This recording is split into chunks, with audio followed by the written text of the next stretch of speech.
Welcome to the show, myths about reptiles. We break it down, facts without denials. Snakes ain't slimy, that's pure lore. Legless wonders, mysteries we explore. Chameleons change colors to blend in the scene, but it's more about mood than the green. Iguanas ain't dangerous, they're misunderstood. Respect their space and life's all good. Reptile myths, let's debunk. Knowing is power, not just for clunk. Snapping turtles ain't aggressive foes, just calm creatures beneath their shells. They pose. They pose. Geckos chirping and some say they fly, but they grip and climb, touch the sky. Crocodile smile, not from delight. Hello. Can we all see me and hear me? If there's anybody in here. So my name is Allie, and I have Nova with me. He's my blue-eyed leucistic ball python. And we're going to go through some myths and some legends of reptiles. Today I'm just going to touch on a couple, maybe 3 or 4 of them, and then I'll have a little bit of an open forum to kind of talk about it a little bit more if you want. And then the next episode we'll do a couple more and so on and so forth. So, let's see. I am a reptile keeper of about 5 years, and I have all kinds of reptiles. I'll go through what I have real quick, just so you know I'm not just some person off the street. I have a Dumerals boa, red-tail boa, 2 reticulated pythons, a blood python, 18 ball pythons, a Mexican black king snake, and a children's python. Or I'm sorry, a carpet python. My children's python I just recently rehomed, so I don't have him anymore. I also have some geckos, a couple tarantulas, but the snakes are kind of where I excel.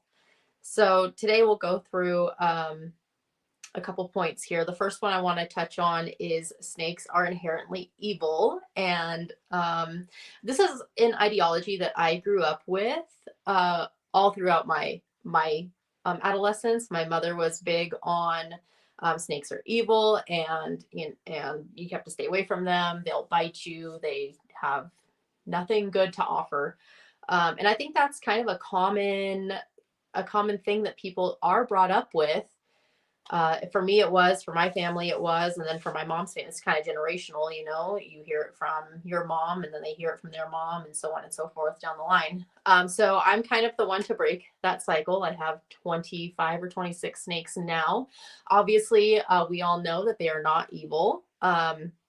But for those people in your life who do say you have to have some tact with it, right? Maybe you do want to be rude to your family and you don't really care. Sometimes I'm that way. But for the general public, especially if you do events, I do a lot of educational events with my snakes. And when I do that, they're out in public. And when out in public, you get all kinds of questions. And one of the things I get is, oh, I'm scared of snakes. They're mean or they're evil or whatever the case may be. And they're not. So snakes are just like any other animal. I don't want to say they have as intimate feelings as humans do. I don't like to anamorphize in that sense, but they do have feelings and they do have thoughts between those behind those eyes. Although they're a little bit more simplistic than mammals. Of course, they're not mammals. So that's kind of how that goes. But they're not mean. They don't bite just to bite. They're not evil inherently. I've never met a snake that just is out for blood, and that's just not how they are in nature. That's not how they are biologically. Or anything like that. So I think it's important to educate people, especially when you have your snake out in public or you are at a family function or whatever, and you're talking to people who don't know any better, who don't have any snake experience. And you want to be tactful with it because it looks good, reflects well on the reptile community as a whole if you can educate without belittling. And I really like doing that. I like to talk to people about snakes and show them like, hey, look, the whole time I'm talking to you, I haven't once paid attention to the snake that I'm holding. I haven't looked at them. I haven't anything. So snakes know that you're not food. They don't bite just to bite, but anything with a mouth can bite. And at the end of the day, the only thing a snake has to defend itself is its mouth. So if they feel scared, if they feel threatened, they don't have feet to run away with. They don't have claws. They only have a mouth. They don't have, they can't vocally tell you, hey, I'm uncomfortable with this.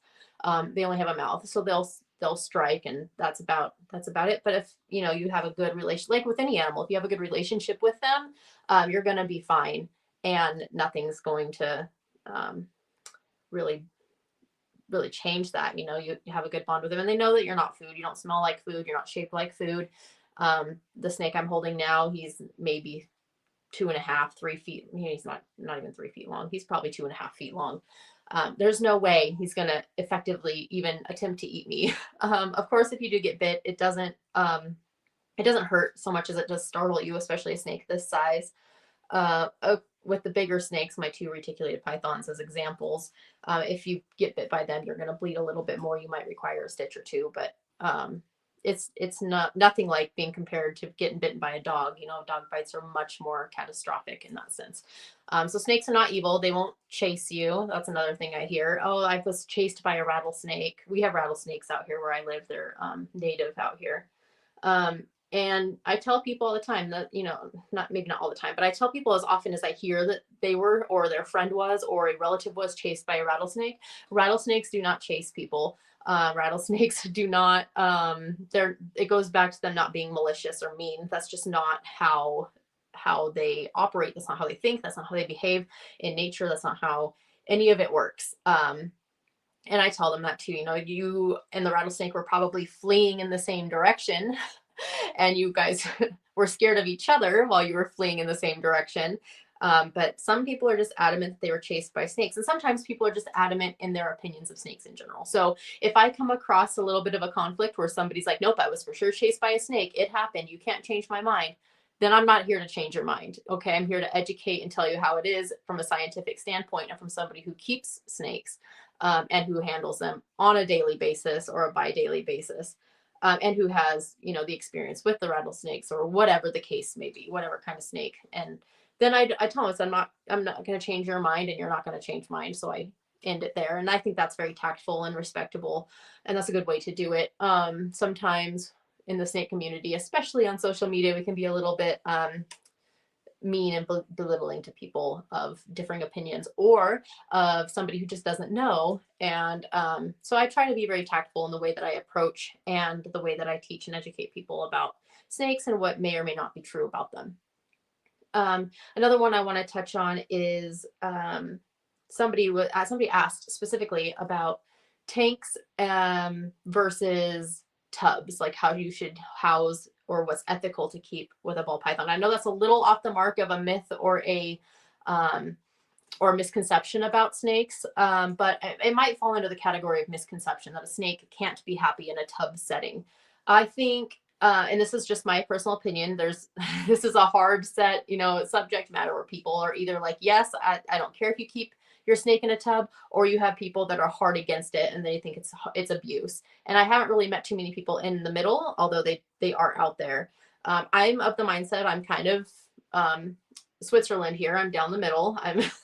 I don't really care if you keep your snakes in a tub or in an enclosure. And even if you do keep them in an enclosure, there's things that go into husbandry that are more than that. So if you keep your ball python on aspen bedding in a fish tank, is that better than keeping with overhead red light? Is that better than keeping a snake in a tub that's long enough for them to stretch out in on cocoa husk with under tank heating?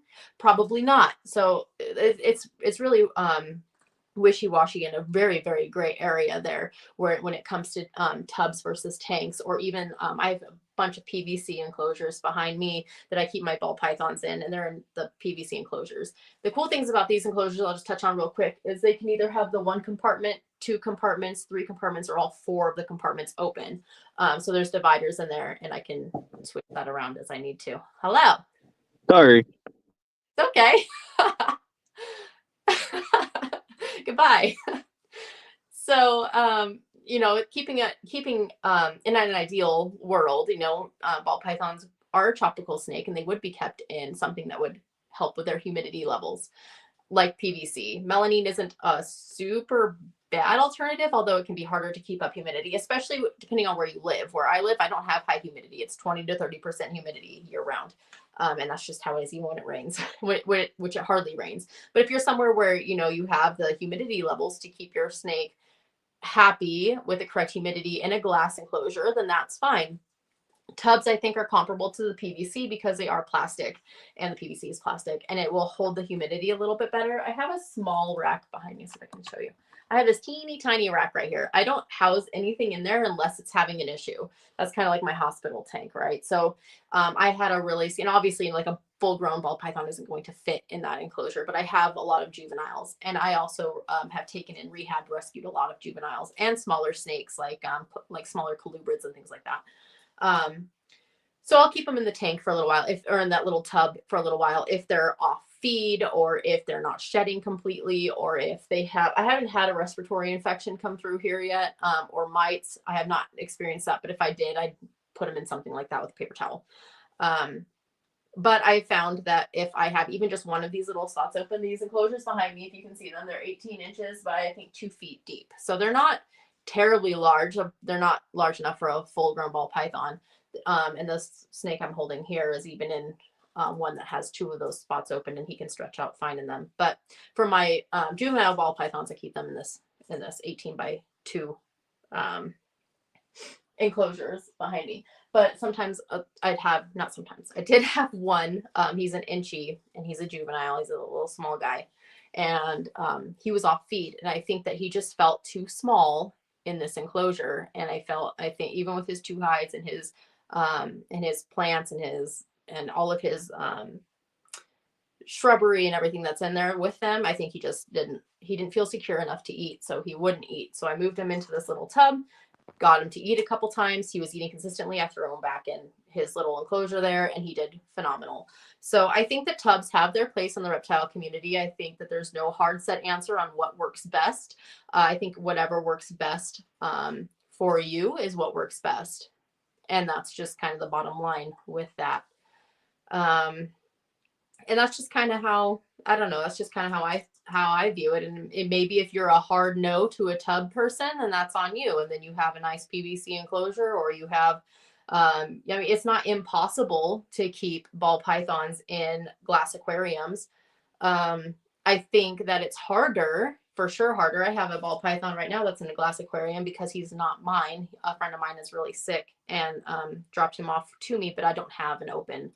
I have my own snakes, right? So I have my own PVC enclosures, and they're all full. So this one I'm keeping in a glass enclosure. It is top opening with the screen on top, and that's not how I like to keep them, but he's doing really well. He's shedding completely. I make sure his humidity is up.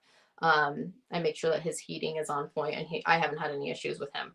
And he's just here for temporary. So you can make things work if you need to. I think there's no set answer as far as what works best or what is best as a hard rule. I don't think that with any animal it applies to a hard rule on what works best or what doesn't, or what's humane and what isn't. Of course, there's your obvious, like what's humane and what isn't. That example I used earlier of the glass aquarium with the aspen bedding with the red overtank light for your ball python, that's not adequate housing. That's obviously not, I don't even like to use the word abuse with that, but it kind of is, because you're not properly caring for that reptile.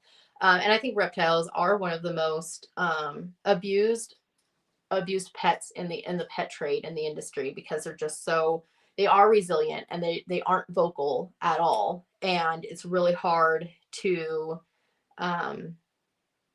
it's not really hard. It's really easy to misuse these guys because of how stoic they are. And that's what makes them great pets too. You know, how stoic they are. I can hand a ball python with ball pythons, and I talk about ball pythons. I have all these different species of snakes. I have experience with different species of snakes, but I say ball pythons is kind of like a blanket statement, because most people have ball python. Most snake people have at least one ball python. And if they're not into ball pythons, they have at some point or another come in contact with a ball python. They're just so common as a beginner snake, because of how stoic they are and how much they just don't care about people in the sense that, you know, they're not going to, they don't get big enough to do serious harm to you. They're not going to eat you. They're not going to try to eat you like a full-grown reticulated python has the capability of doing. I'm not saying that your snake is, that snake is going to eat you, which leads me into another point. We'll just keep going here until we just don't go anymore.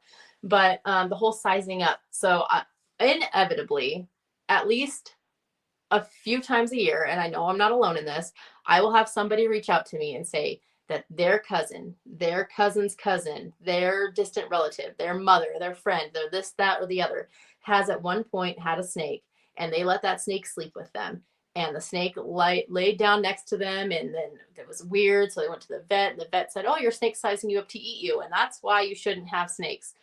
I despise this story to my core. Like, there is nothing more that makes my eye twitch, especially, and it's really hard for me because I don't have a good poker face. When something is obviously annoying to me, I will roll my eyes. And it's really hard for me not to roll my eyes when I am at a public event with my snakes. And sometimes I do bring the bigger, snakes, the red-tailed boa, the reticulated python, whatever, with me. And inevitably somebody comes up to me and says, "Aren't you afraid they're going to size you up to eat you?" Well, there's so many things wrong with it. Like, everything is wrong with this story, right? There's nothing right with it.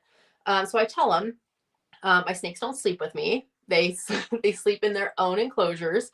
And on top of that, snakes don't size up their prey to eat it. Could you imagine a rabbit? And I use this as a great example. I said, the snake eats rabbits. Do you think, with your experience with seeing how rabbits act in the wild, do you think a snake is going to be able to lay itself out next to a rabbit in the wild, and the rabbit's going to stand for that while the snake hems and haws over whether or not it's going to eat the rabbit? Absolutely not. And when I put it in that perspective and I word it that way, I can kind of see the gears start to turn. Like, oh yeah, rabbits are kind of flighty. They're probably not going to hang around for a long period of time, especially long enough for a snake who needs to eat and doesn't know where its next meal is coming from in the wild, to lay out next to it and hem and haw whether or not they're going to eat that day. So I tell them that snakes are opportunistic hunters. They lay in wait. Especially, not all of them do, but most of them, the ones that I'm out there teaching about, do. Ball pythons, reticulated pythons, etc., will sit and wait for a prey item to come by, and then they snatch it up. And they don't really think about the size too much. So with that being said, I'll say, you know, these reticulated pythons, they have a really high prey food response, a really high food drive. I cannot speak.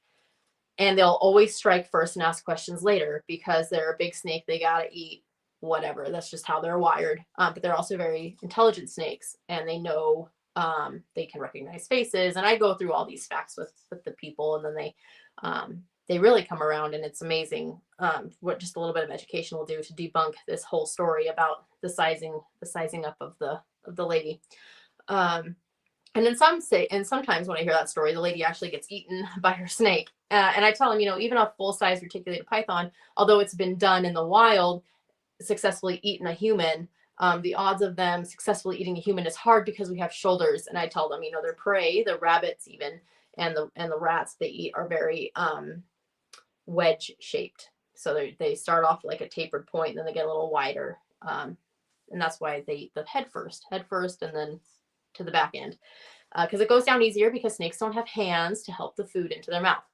So I explained that to them. You know, humans don't make great snake food because we're not shaped like that. We have a head, and then we have these wide shoulders on top of that. So it'd be very difficult for a snake to eat a human. Not saying it's never happened. It's just be hard to. My reticulated python over here is staring at me like she's going to eat me as we speak. I'm the rat fairy, so that's why they're looking, and they know that. So I tell people that, you know, the snakes don't let them sleep with you, first off, because the house isn't adequate housing for a snake to be on the loose, especially because I have cats. Like, they will try to eat my cat for sure. But they know the difference. And then I go into hook training and all that. So I just think, that's kind of my thought on that story and how I debunk that to the people who I'm educating, who may or may not, most of the time they don't have snake experience. And the only snake experience they have is from what they hear from others. Humans with very large snakes and small humans. Almost all have been wild animals and are accustomed to human interaction and care. Absolutely, yes. So I didn't really touch on that, but you're absolutely correct, and I tell them that too. I said it's never been a domestic snake, a domestic reticulated python that's eaten a human, and they were very small humans in Indonesia, I think it was, where the reticulated python successfully swallowed a human child, but also died as a result because it just didn't, it was hard for the snake as well. But yes, it was a small child. So you're absolutely correct in that. I didn't touch on it, but I do, that is a point that I bring up. It's just not, we're just not designed to be snake food. We're just not. And snakes know that. We're a lot bigger than them, especially a snake this size, he's 2.5 feet long, maybe. He knows that I'm not prey. In fact, I think snakes are much more likely to associate us as predators than prey.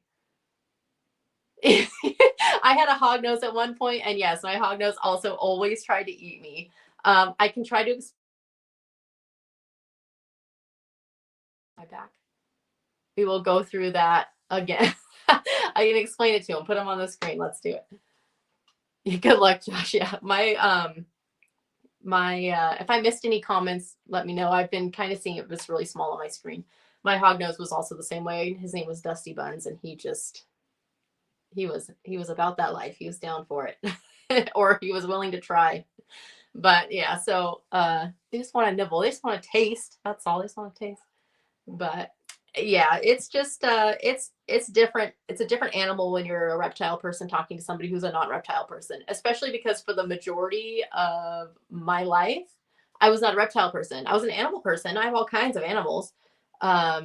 Short guy syndrome, 100%. But it's hard because going into it, I was really, really nervous getting into snakes because I was taught from a very young age, let me pick this up real quick, that snakes were evil, and snakes were out to get you, and they wanted to eat you, and they weren't friends, and they were dangerous animals, and that couldn't be further from the truth.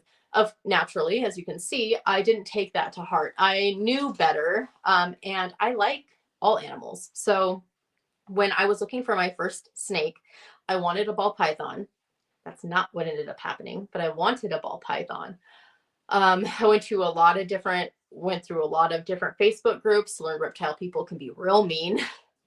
And I actually got a reticulated python for my first snake. In my instance, it worked out. I don't think that, here's maybe another controversial comment. I don't think reticulated pythons are the best first snake for everyone.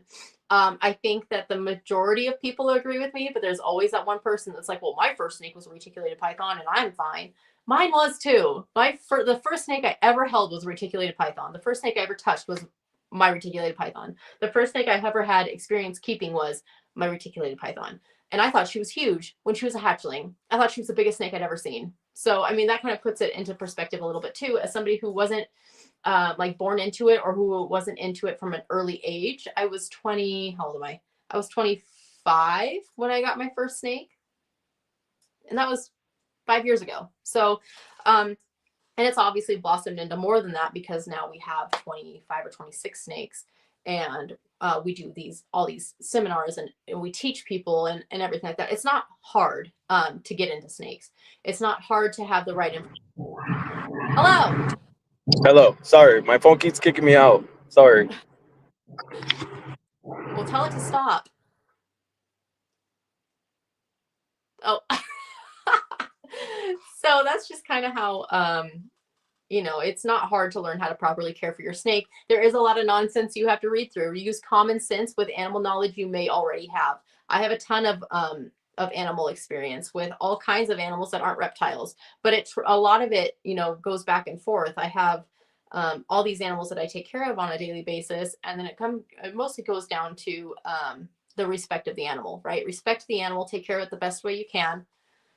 My Samboas are solid for kills with ball pythons are big for them. Corns are flighty though, so I got back and forth first timers. Yes, so I agree with that too. When somebody asks me what the best beginner snake is, retics are cool and all, Berms are where it's at as far as big snakes. So I've heard, okay, now I've got two things to talk about.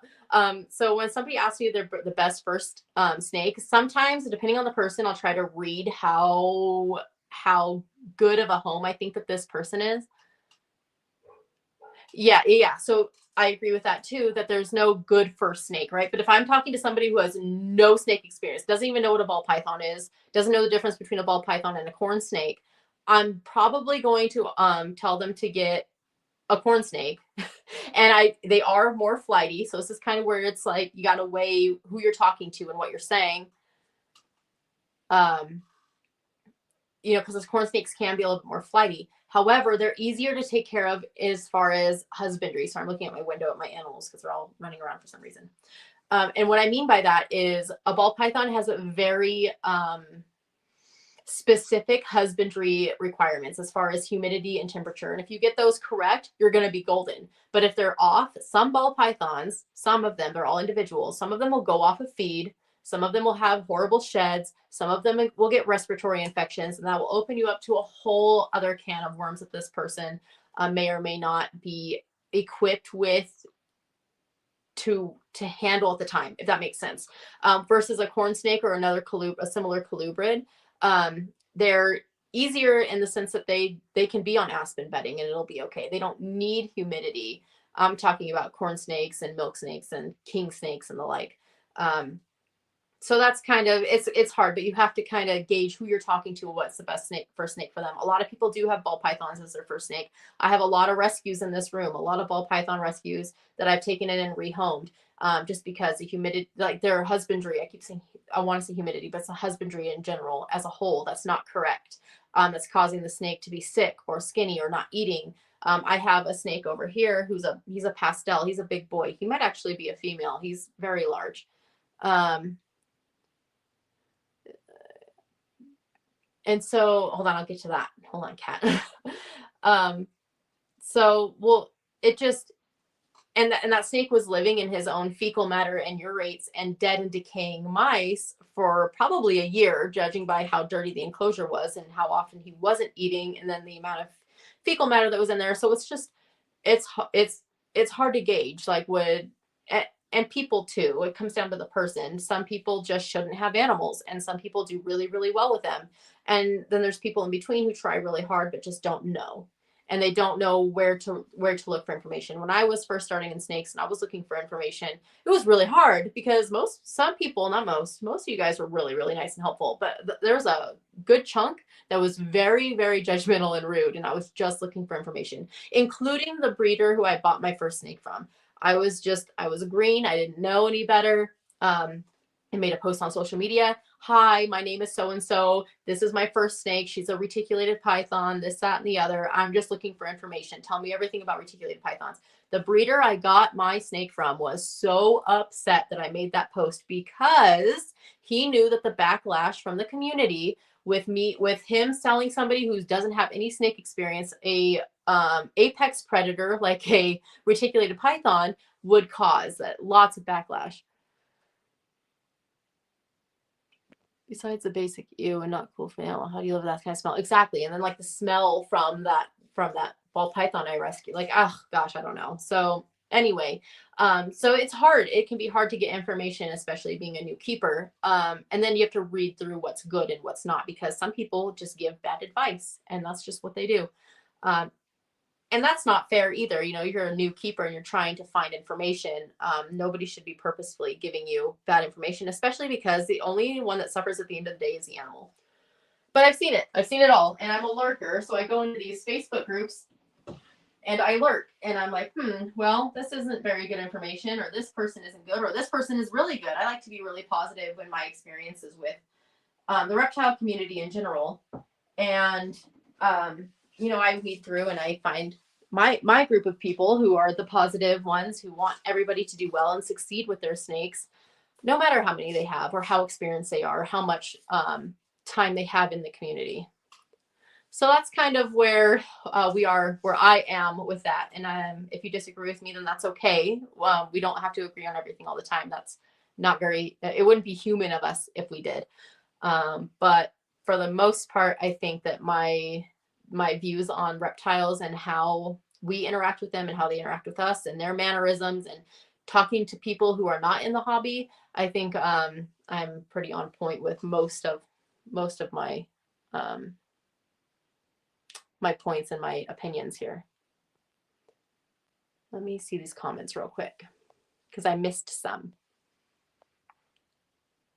Oh, I know there was one here.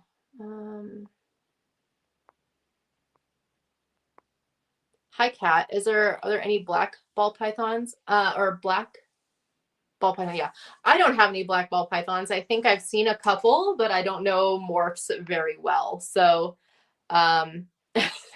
so I don't know. But I mean, as far as like true black, because I know with horses, and I don't know how many people out here have horses with their reptiles, but with horses, if a horse is they look black, they may not genetically test as black. I don't know if the same's for the ball pythons because I don't breed. I don't know all the morphs. There's so many, it's hard to keep up on, I think, with the best of us. But as far as like a true black, I'm not sure about the genetic side, but I have seen a black ball python. Blackhead Suma is a solid start. So they're out there. I just don't know what they're called or anything like that, or if they genetically test as true black or if they're just called black, if that makes sense. So I'm going to open up the forum to anything. If you guys have questions, if you guys have anything you want to say, obviously, I'm not going to stop. I couldn't stop you from saying things before. I'm not going to now. Just kind of open it up to you guys for a few minutes and then we'll wrap this up. And then the next episode, I'll bring in some more myths and misconceptions that I've heard that you've probably heard too, because they seem to be a pretty common thing. I'm going to get another snake out while you guys think about your stuff. I just don't know who I want to get out.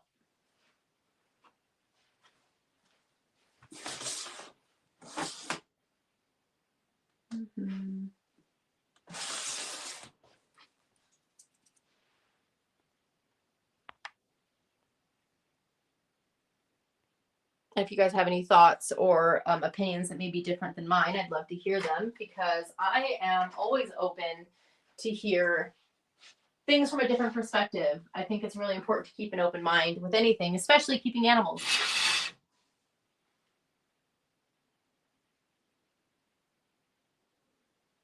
Let's do a big snake hook for this one.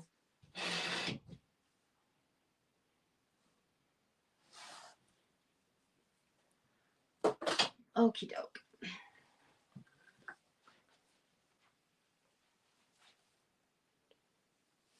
Oh, you gotta hang on, buddy. This guy can be a little. There you go.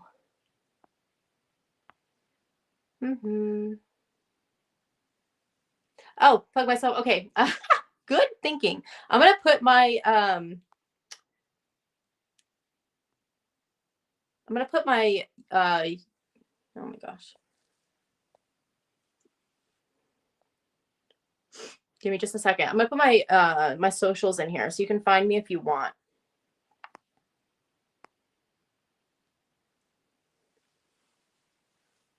Oh, let me see. Let me go back to this.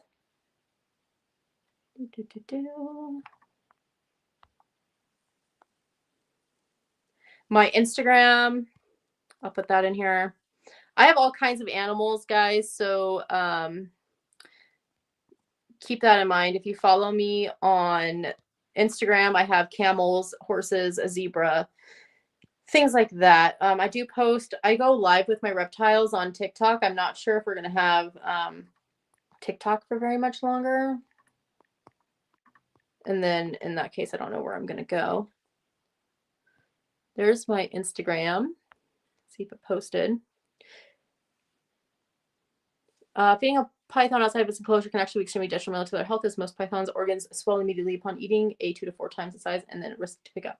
Yes. Oh yeah, I have TikTok. My TikTok's the same. It's Allie Wildlife. It's the same as my Instagram.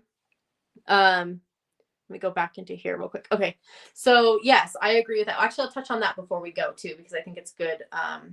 This is my pied reticulated python. His name is Sparrow. He had a little bit of a rough shed this last go around. He's in a PVC enclosure, but for some reason, the humidity just dropped, just tanked. And he's on substrate, so I don't understand. Anyway, so we're working on that. But back to the moving the enclosure. Yes, that's a big one. I don't ever move my snakes from enclosure to a tub or something for feeding. Camels are freaking awesome. Better than llamas. They are 100% better than llamas. Oh, hi, baby.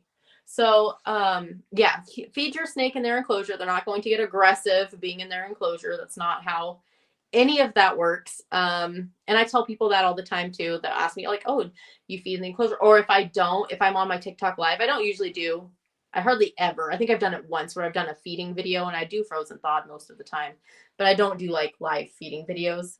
Don't get it twisted. I think we can kind of get a feel for each other. You kind of know how I am by now. But I had somebody ask me like, oh, you don't move their enclosure when you feed them? Like that causes cage aggression, and it doesn't. That's not a thing. That's a myth. I feed in the enclosure because yes, it does cause undue stress to your snake, and will can cause regurgitation in your ball python, which is a whole other mess and a whole other issue, which leads to a whole other thing that you don't want to deal with.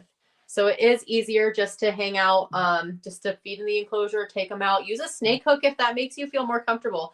I will never understand the ridicule with using a snake hook with ball pythons. I use a snake hook with almost all of my ball pythons because I don't want to get bit. I don't think anybody wants to get bit. I'm not afraid of getting bit, but I don't want to get bit. And some of my ball pythons, the blue-eyed leucistic I just had out, he has a super strong food drive. Like he will always strike first. It doesn't matter if you reach your hand in and spin him around and pick him up. It doesn't matter. He will always strike at you. And I'm not about that life. So I don't think there's anything wrong with using a snake hook with any of your snakes. I don't care what it is. I don't care if it's a hognose. I don't care if it's a corn snake. I don't care if it's a ball python. If you want to use a snake hook to make you feel more secure and confident in handling your snake, by all means. I don't think that that's an issue at all. Let me go back into these comments. We have some more. Yeah. Oh, yeah, absolutely. These balls and exotics. 100% yes. And that's the biggest thing. My snake just knocked over a bunch of stuff. So I'm not watching him. That's the biggest thing. Like learn. You know, there's always. Oh, wait, what did I do? Oh, boy. What did I do? Excuse me, sir. Okay, there's always room for improvement. Ay, ay, ay. Can you guys hear me? Did I lose you entirely? Looks like I did. There's always room for improvement and learning and trying to do better.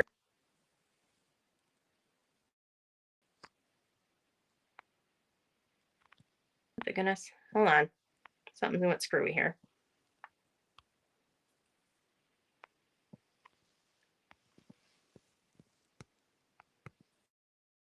It says my phone's still on. Give me a second, guys.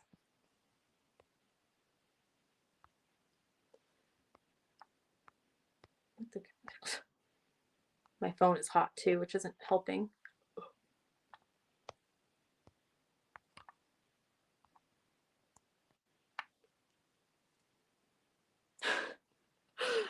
Technical difficulties. That's what you get for going live, right? Let's see.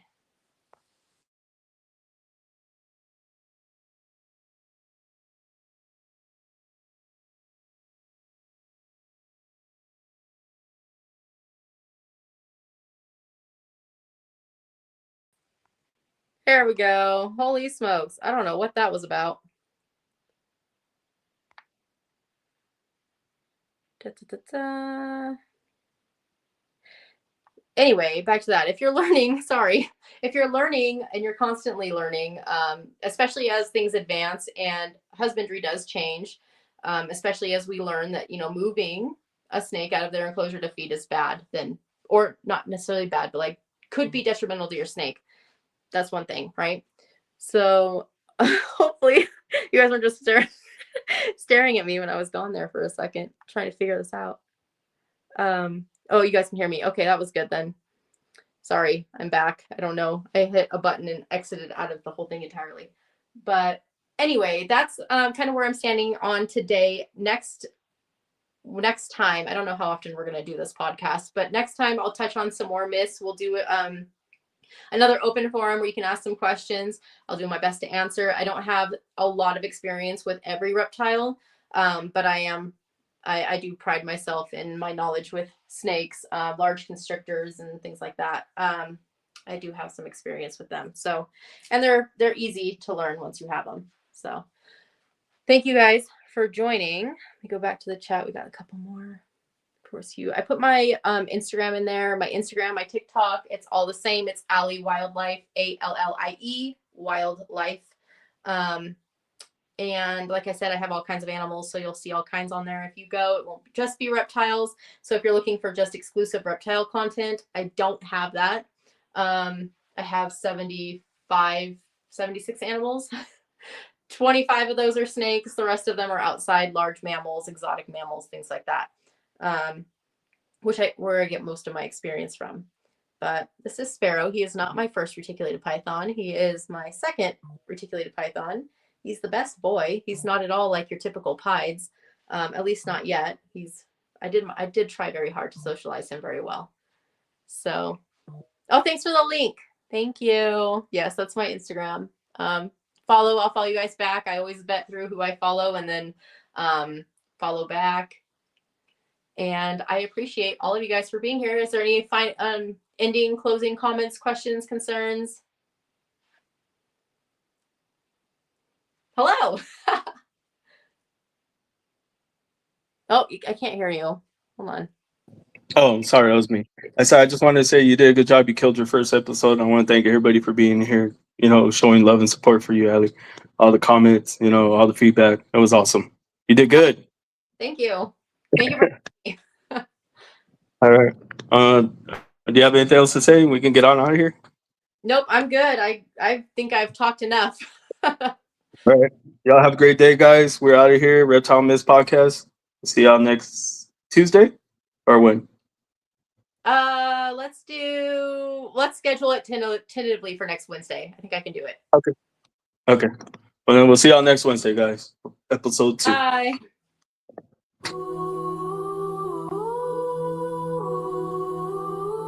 Welcome to the show, Myths About Reptiles. We break it down, facts without denials.